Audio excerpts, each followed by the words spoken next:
Roll over, Grace, can you roll over? Lift your head, up, up, up. That's it. That's it. Keep lifting. That's very good, girl. Arm forward. Conductive education was developed in Hungary in the 1940s by Professor András Peter, who was a doctor. But conductive education is not a medical approach to the problem of cerebral palsy. It's an educational approach, and as he was the first one to approach children from an educational point of view rather than a medical point of view. And as far as I know, he's still the only one. Good girl. Hand, opposite knee, and other hand and opposite knee.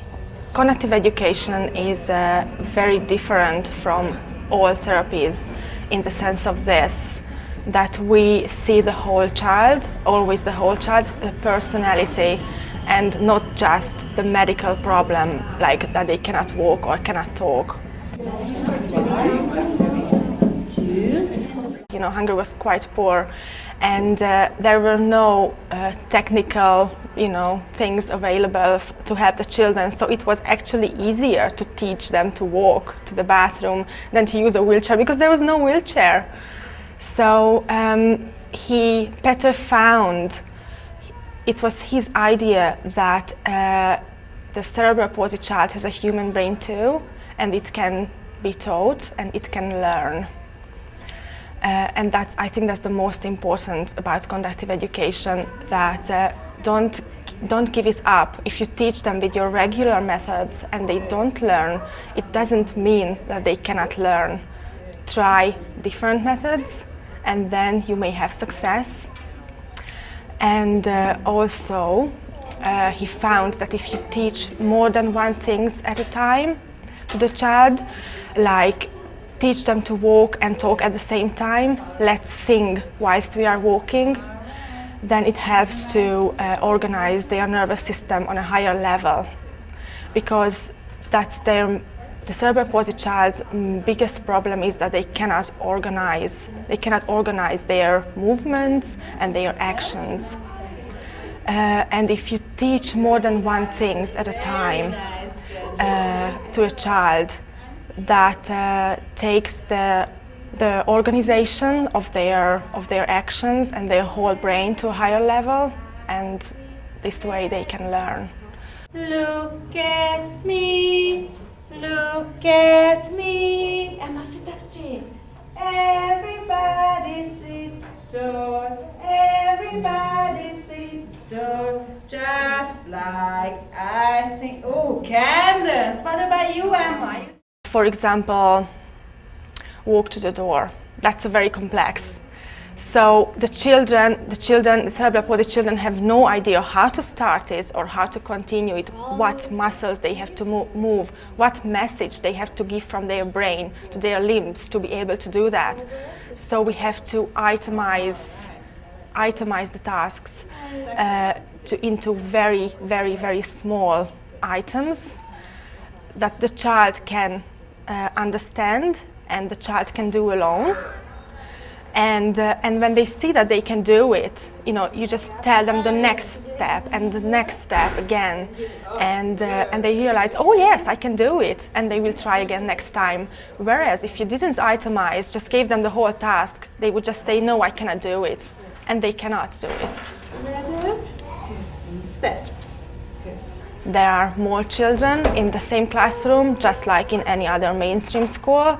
They are in their little society. They can see each other. They can compare themselves to each other in a positive way. Like, oh, he can do it, so and he's disabled too, so I may want to try too. Always there are children who can do more, and always there are children who can do less. And the children who can do more always encourage the children who can do less. The parents for a cerebral palsy child are the most important, because they have the biggest effects on the child's development. We can try anything, And if the parents don't get involved or they don't support, we cannot achieve our goals. Because at the end of the day, it's their child, and the children are most attached to their parents and not to their teachers. And the encouragement of a parent is like nothing else, really. So we try to involve the parents in a way like they can come and see our program and ask questions, and we explain what we are doing and why. And when the children are small, under 3, when it's age appropriate, we completely involve the parents like they are there, and we work on the parent and child attachment, which is normal for a child at that age.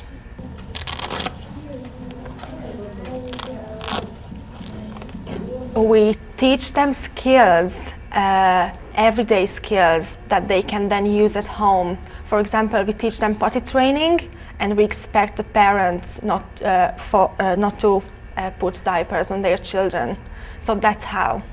And we teach the children how to feed themselves, and we usually expect the parents to try that at home too. So the children have to hold on their spoon or their food here, and it's great if they do that at home too.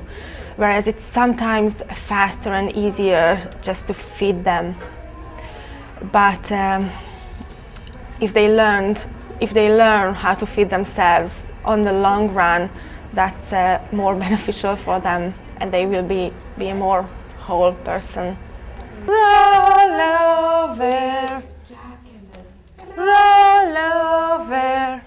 It's never about muscle, it's always about ability. You don't need too much muscle to be able to complete a task, but you need to know how to do it, and you can learn how to do it. And once you learned it and you keep doing it, of course your muscles get stronger, yes, but that's not the first thing that you need to be able to complete a task, not the strength of the muscle. It's the message from the brain that goes in there.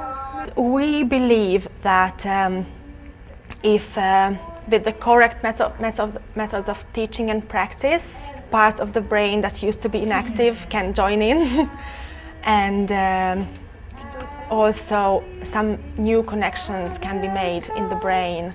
Brother John, morning bells are ringing, morning bells are ringing. Like, there are kids who are non-verbal, but they sing with us in a way. They try to sing, and that's good because they vocalize. Whereas without the songs, it would be very, very difficult to encourage them to vocalize, because just they wouldn't. What for? They are not motivated, whereas the song is always motivating, and they want to join in, and the other children are singing, and everybody's singing, and everybody's having a good time. So I want to do the same.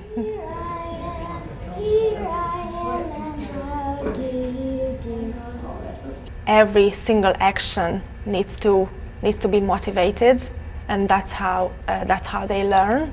If I want to do something because I'm motivated, I will do it, and I may learn it at the end. That the children are always active in the group. We are trying to make them do things all the time, like not just sitting around. And also our training includes all sorts of things, like we are trained in the Hungarian national curriculum, so we can teach math, Hungarian, literature, and science for children. And also we are trained in speech therapy to improve their speech, and we are also trained in a sense of physical therapy to improve their movements, and we also regard the children's emotional development and social development, and we learn a bunch of stuff related to this during our lectures.